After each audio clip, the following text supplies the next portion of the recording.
Ano ba ang Darshay? Darshay ay isang swag na pang-camping.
Hindi naman siya mayroon kasi.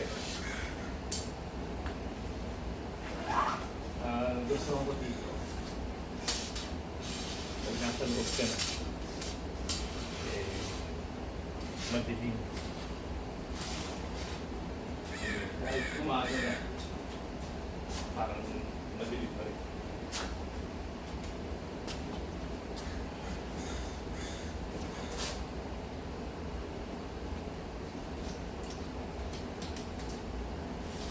Yeah, set up mo na siya.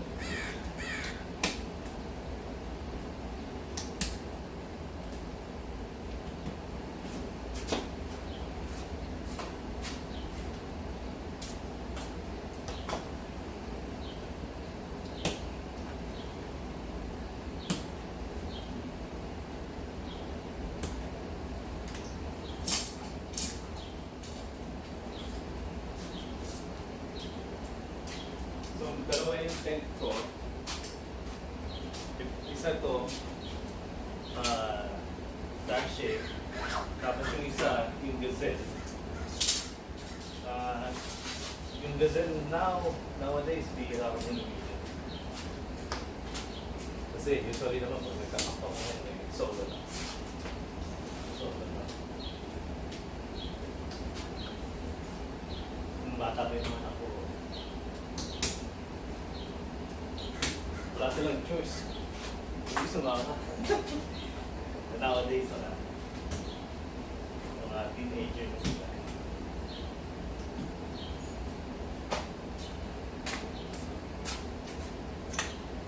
Saan ito? Dito lang. Duwag. Pasok dito.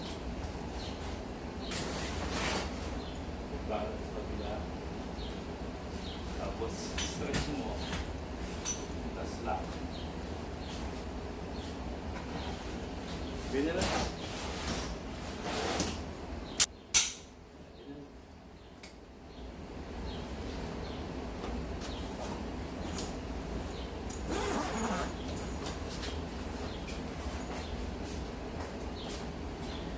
So ito, meron kang, kung ayaw mo sa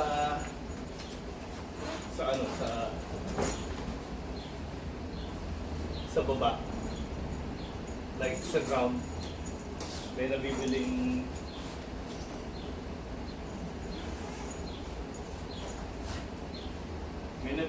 cot. So ako, meron akong common na cot. Yun na lang ginagamit ko. Medyo hindi lang siya sapat. Pero nakain siya.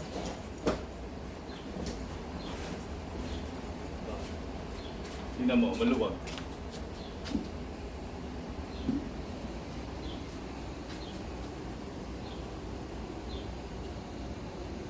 Well, coffee.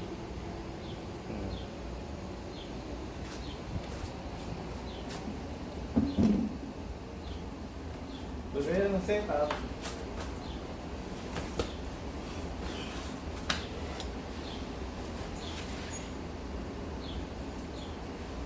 Comfy nga siya, malaki siya. 5'8 lang ako eh. So, pwede siyang screen lang. Magkabila naman ito eh. Magkabila may screen. Kung screen lang gusto mo. Pag mainit, no? Tapos pag malamig, babamig siya. Actually, masarap matulog dito pag malamig eh. Dahil makapal yung canvas.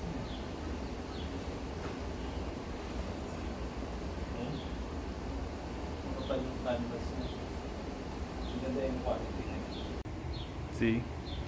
Maganda yung zipper niya. Makapal. Makapal din yung tela. Yung canvas. See? May bintana dito. May bintana doon. May bintana rin sa ulunan. Both sides may mga bintana. Pwede kang lumabas dun sa kabila. Pwede ka rin naman lumabas dito sa side na to. Yung foam niya, I think it's like, what is this? 3 inches maybe? 3 inches thick. Comfy pare. Masarap matulog.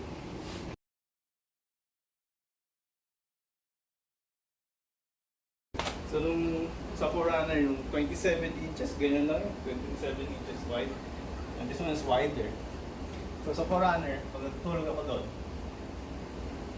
side view, right? Side view, ganyan. Pag gusto kong lumipat sa kabila, sa next, mag-turn, ganito akong mag-side view din yan. Ganyan. Ganyan. Diba? You have to wake up para mag-side view ulit. Eh, hindi ka tulad ng ganito. Since malaki siya, side view dito, side view dito. Diba? Magro-roll na lang. Mas komportable matulog. Pag yung nakakaikot ka, saka maluwag. Siyempre. So guys, kung ayaw ko matulog sa ground, yun yan ang setup. Eh yung Coleman ko na, cot. So, pagkagising ko, nakaupo ako ganyan.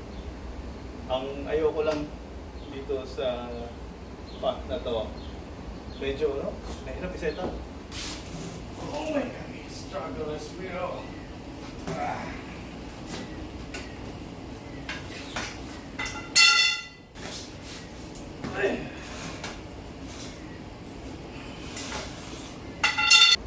Dahil na, i-set up mo yung kabila, you have to pull it. Diba? Pero, masarap na kasi you're off the ground, no? Lalo na pagpasa. So, pares din naman ito eh. Pwede ka nang pulo-pulo. Pulo-pulo.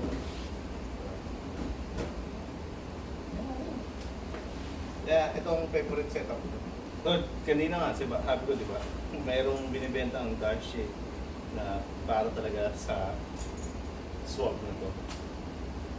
Eh, meron naman ako. Teka, ang gano'n lang.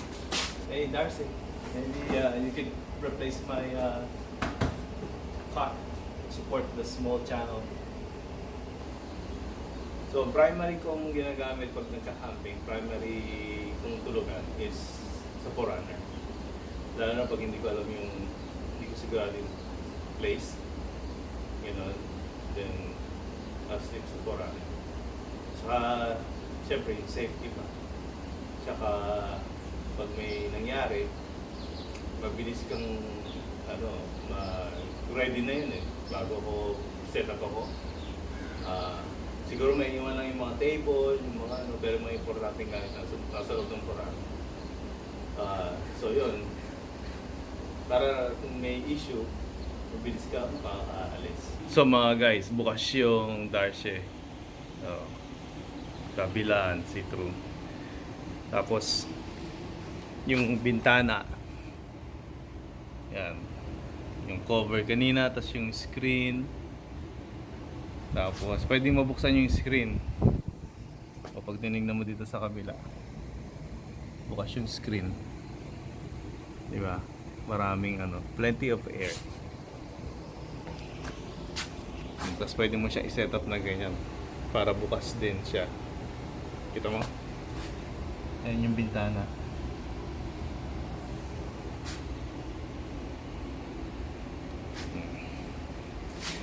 Ayan po ang Dacia Swag. Highly recommended.